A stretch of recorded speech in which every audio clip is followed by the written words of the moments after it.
said that he thought I would be suitable as a receptionist. Said the job was all about people. And that's the sort of thing I really wanted. Said I'd be meeting them all the time. He didn't seem to think it very important that I have no experience or that I can only type with 2 fingers. Well, what are you going to be doing then? Well, it sounded as if I'd be doing all sorts of things. He told me a bit about it and then gave me this record. Said it would help me to understand what the job was about so that I wouldn't feel quite so strange during the first few days. Gave you a record, did he? Oh, it all sounds very odd to me. What does it say on the label? It says, "Congratulations, you've got the job. Dolland and Aitchison." Oh? Dolland and Aitchison.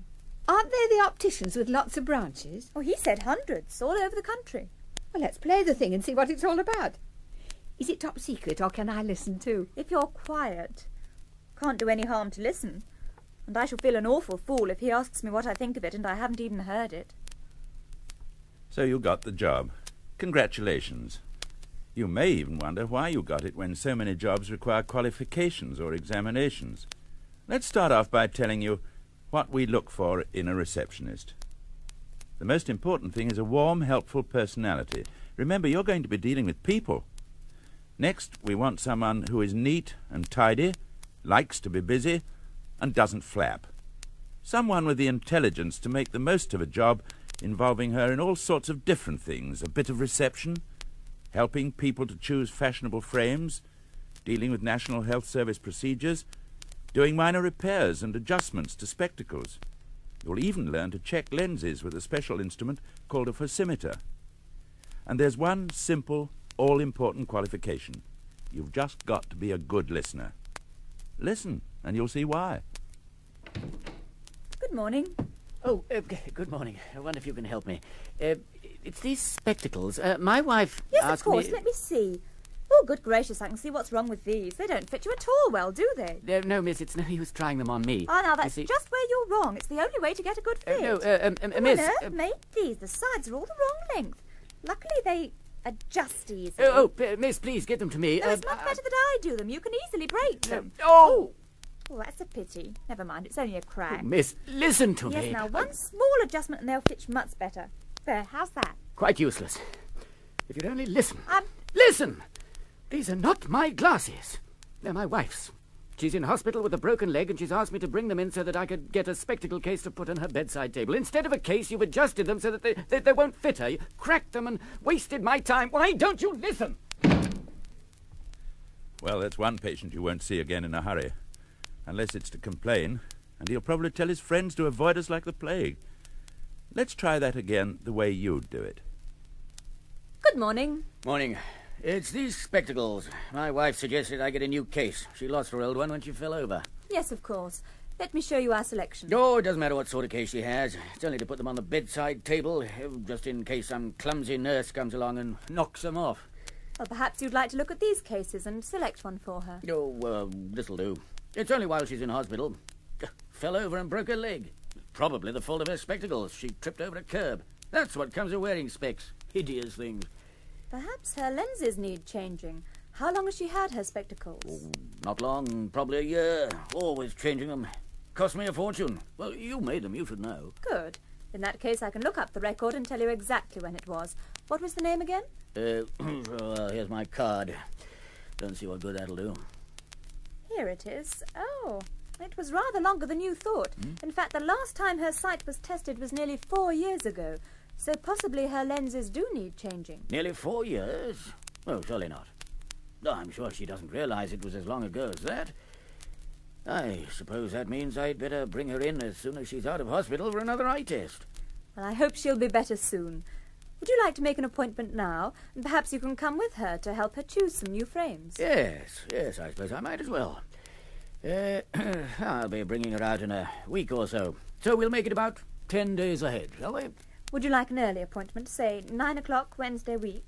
And I'll make a note to show her some of the newest fashions, which are much more attractive. Yes, that's a good idea. I think the appointment will be fine. Now let me pay you for the spectacle case. Well, you got through that all right. He was a bit unreasonable, but you dealt with him beautifully. He'll tell his friends how helpful we are. Let's see what else can happen.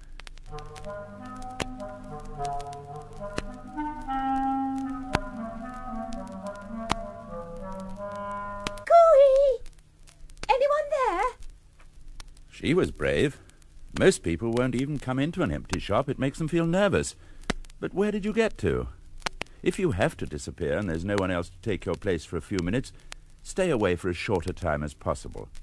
Remember, you're the patient's first contact with us, and the first impression they get of you and your branch will influence the way they behave. First impressions are always important, aren't they? Your first contact with a patient can often be by telephone when they ring up to make an appointment, so the telephone manner is most important too. The first thing they'll want to know is whether they've got the right number, so be sure that you know the company's name and pronounce it correctly. For the sake of simplicity, we've used Dolland and Aitchison throughout this record, but some branches have different names, so you'll obviously use the appropriate one.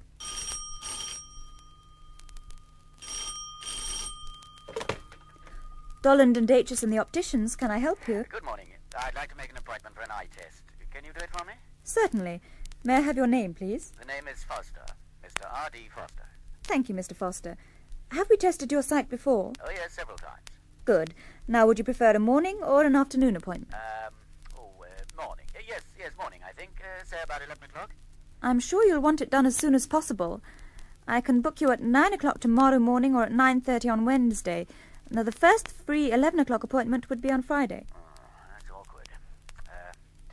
No, it isn't. I can come in on my way to the office at 9 o'clock tomorrow. Fine. So that's 9 a.m. tomorrow, 17th of January. If I take your address now, we can look out your previous records to save you waiting. Address?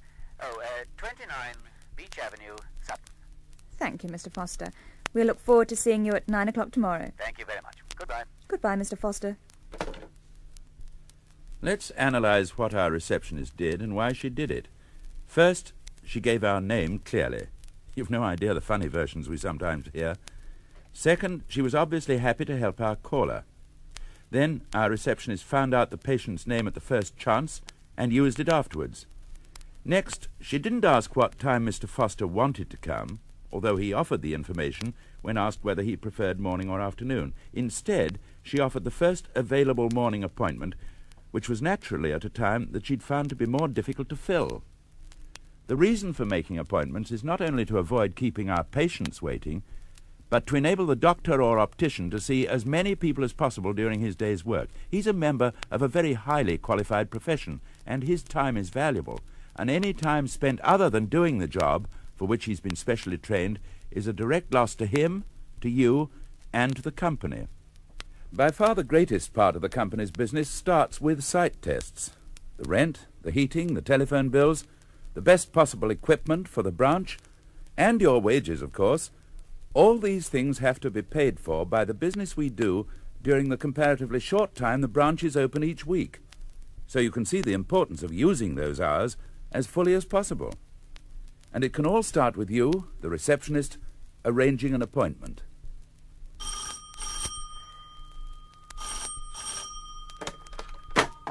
Hello?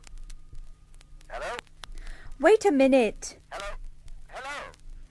Yes. Are you the optician? Yes. Well, may I make an appointment, or do I just come in when I'm passing? No, you don't. We're far too busy for that. Oh, well, can I make an appointment then? When for? Will tomorrow at 1 o'clock do? No, can't see you then. It's lunchtime. Oh, what's the first appointment in the afternoon? 2 o'clock. Oh, well, can you fit me in at 2 o'clock tomorrow then? No, it's booked. Oh, well, 2 o'clock's a very convenient time for me. When can you fit me in? Just a minute. We've got one 5 weeks on Thursday. Oh, no, I'm sorry. I'm emigrating in 3 weeks. I'll just have to try somewhere else. Right. Sorry. That seems a jolly good example of how not to answer the telephone. Let's start again.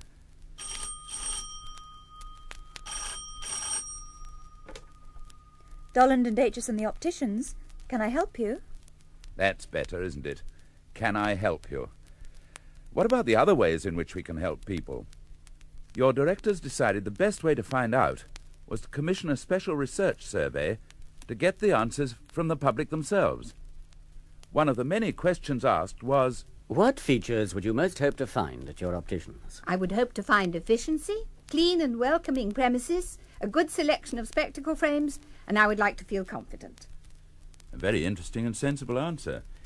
And all the things she mentioned are very much within your field of influence. Clean and welcoming. Tidiness is important, and noticed by our patients. It's also a sign of efficiency, so organizing yourself so that you can easily keep things tidy is important. Your branch has a system which will lead to tidiness and easier running. If you use the desk tidy for your branch report sheets and make entries during the day as sales take place, you'll get rid of the forms and other bits of paper which can become an eyesore. Always try to picture how things look to a patient coming into your branch. Remember, she said she would like to find efficiency. What else did she say? I like to see a good selection of spectacle frames. Let's see if we can find out more about what that means. If I need to wear spectacles, I want them to look as nice as possible. I want to feel that they are fashionable, and the only way I can tell if they suit me is to try some on in a good light with a good mirror. It's rather like buying a dress, but even more important because the spectacles are on my face, and I shan't have as many pairs of spectacles as I have dresses. I normally buy new spectacle frames when I need a change of lenses, and just like buying a dress, I want to see a good range. It may mean that I shall spend more than I intended, but I shall have a better chance of buying what I like. One thing she didn't say was that she may need your help in choosing. The survey showed that most people expect the optician to prescribe the right lenses, but they weren't so confident about the rest.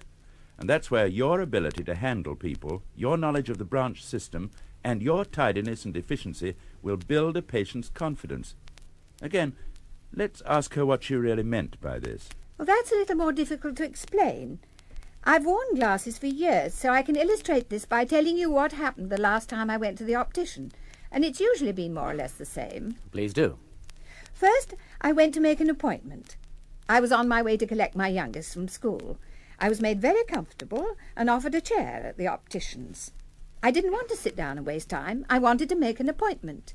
It took 20 minutes.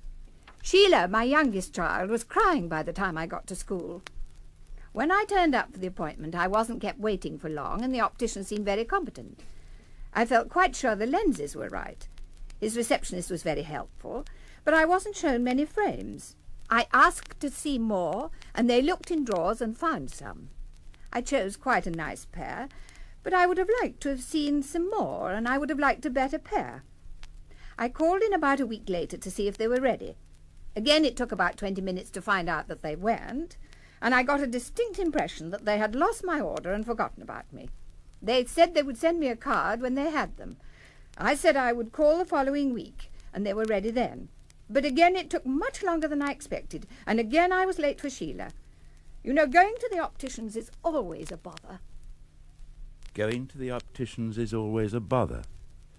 Perhaps that's what you thought before you got this job, and now it's your job to make sure that going to Dolland and Aitchison isn't a bother. After all, people come to us because they expect it to be less of a bother with such a big company. Why did you come?